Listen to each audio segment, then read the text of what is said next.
Kita sekarang ke virtual untuk memperdalam materi yang malam hari ini disampaikan Buya dari kitab Fi Dhilal Quran dan juga Gelombang Cinta. Dan di ujung virtual saya sudah terhubung dengan Pak Dimar, Pak Didik Mulyana Arif di sana, di Bandung. Assalamualaikum Pak Dik. Halo. Assalamualaikum. Waalaikumsalam warahmatullahi wabarakatuh. Videonya mana nih Pak Dimar? Saya pengen lihat wajah setelah lebaran bagaimana begitu. Baik, Pak.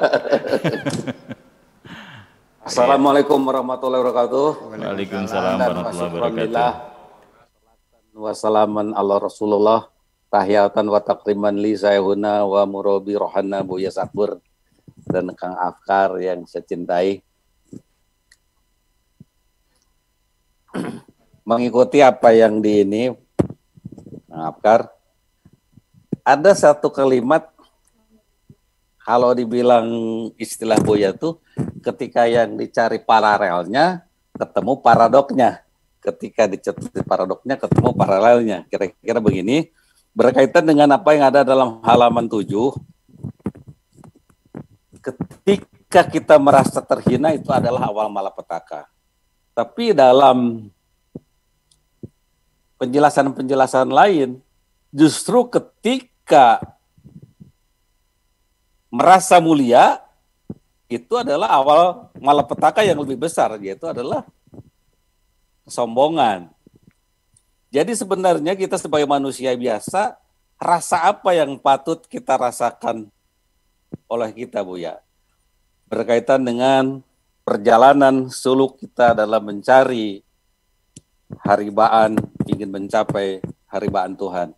Itu saja Buya pertanyaan singkatnya. Assalamualaikum warahmatullahi wabarakatuh. Waalaikumsalam warahmatullahi wabarakatuh. Terima kasih Pak Dik. Silakan Buya. Saya ingin menjelaskan bahwa ketika kita merasa hina atas diri kita sendiri, itu awal malapetaka. Ketika kita melihat dari perspektif psikologis, orang merasa dirinya hina, merasa miskin, merasa bodoh, itu bahasa Belandanya minder wadah kompleken, patah semangat, kehilangan harapan, ya, tidak punya percaya diri. Kegagalan-kegagalan itu berawal dari dalam diri kita sendiri. Kita tidak percaya akan berhasil. Kita tidak yakin punya kemampuan untuk menggapai cita-cita. Ya, jadi merasa hina itu perlu dihindari karena dia akan memberangus semangat yang membaca, akan menghilangkan harapan dan putus asa. Itu dampaknya ke sana. Kalau sudah cerita putus asa, malah Allah lebih jelas lagi, bukan malapetaka, bahwa putus asa itu adalah kekufuran. Ya, artinya tidak percaya kepada kekuasaan Tuhan. Bahwa orang itu tidak percaya bahwa Allah apa saja bisa. Nanti bagaimana, nanti bagaimana, nanti bagaimana. Selalu dalam kecurigaan. Innahu la yai'asu min rauhillah illal qaumul kafirun. Ini di dalam surat Yusuf. Sesungguhnya tidak akan berputus asa untuk mendapatkan rahmat Tuhan. Innahu la yai'asu min rauhillah. Rauhan itu rahmat Tuhan, kebajikan-kebajikan Tuhan. Jibanya jangan ruhnya, rauhnya. Innahu la yai'asu min rauhillah illal qaumul kafirun, kecuali orang-orang kafir. Jadi tidak akan pernah berputus asa kecuali orang yang kafir. Maknanya orang yang beriman tidak mungkin akan berputus asa. Karena yang berputus asa itu hanyalah orang-orang yang kafir, yang tidak percaya kepada Tuhan. Jadi artinya ini bahwa saya tidak khawatir orang itu gagal dalam hidup, berbisnis, berusaha, merebut karir dan sebagainya. Saya tidak begitu mengabaikan. Gagal 100 kali pun nggak ada masalah. Ketika saya melihat orang itu lalu bangkit lagi, jatuh lagi, bangun lagi, jatuh lagi, bangun lagi. Selagi dia masih bangkit kembali, saya mempunyai harapan orang itu pasti akan berhasil. Yang paling berbahaya adalah ketika engkau terjatuh dan engkau tidak punya keberanian untuk bangkit kembali karena engkau sudah merasa terhina. Terima kasih. Ya. Baik, demikian dan respon yang diberikan untuk Tetapi Pak. ada tambahan. Iya, gimana? Yang tadi itu yang kontradiktif itu tawadu.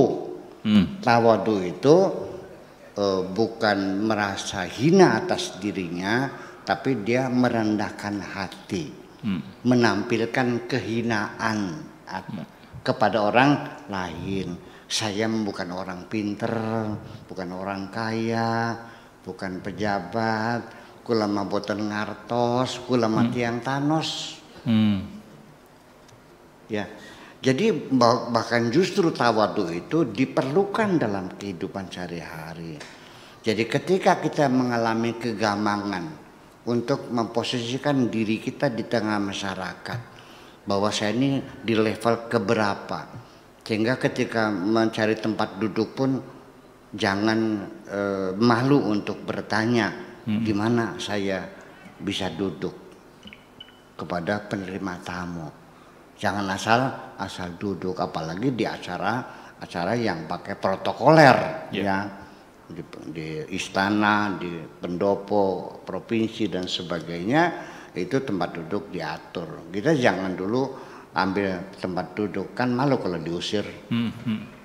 Iya, jadi tawadhu itu diperlukan rendah hati, ya. Dan kita kalau dalam hal itu kita memposisikan diri kita ini yang paling terhina sajalah. Iya. Orang yang terhormat duduklah yang paling belakang di kursi plastik itu. Adapun ketika Bapak Gubernur tahu bahwa oh Buya kok masuk sini masa Buya di belakang ya, nah silakan. Itu tidak ada salahnya.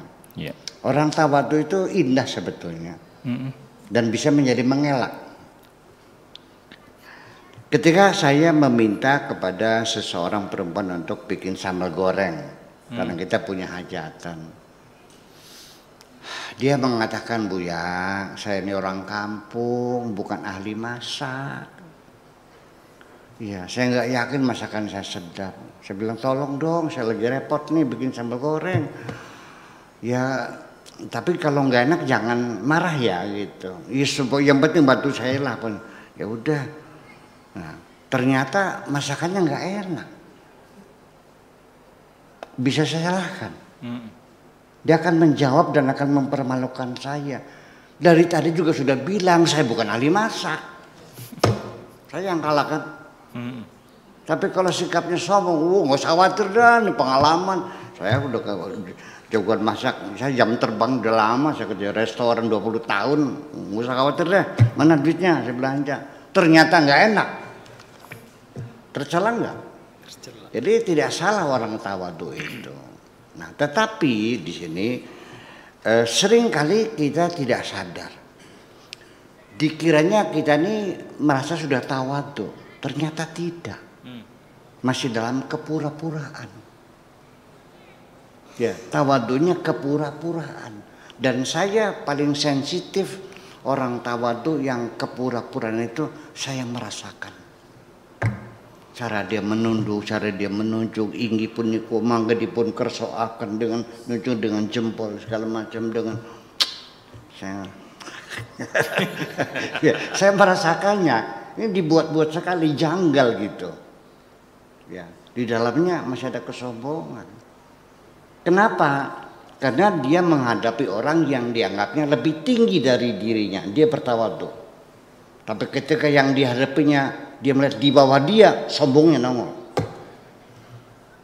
Tawadhu itu bukan kepada orang di atas, tapi kepada semua tingkatan manusia. Mau gembel, mau orang kaya, nggak ada urusan.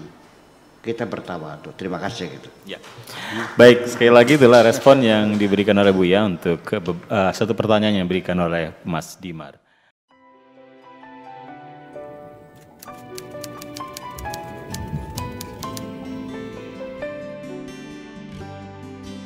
Aku hanya ingin berbagi kebahagiaan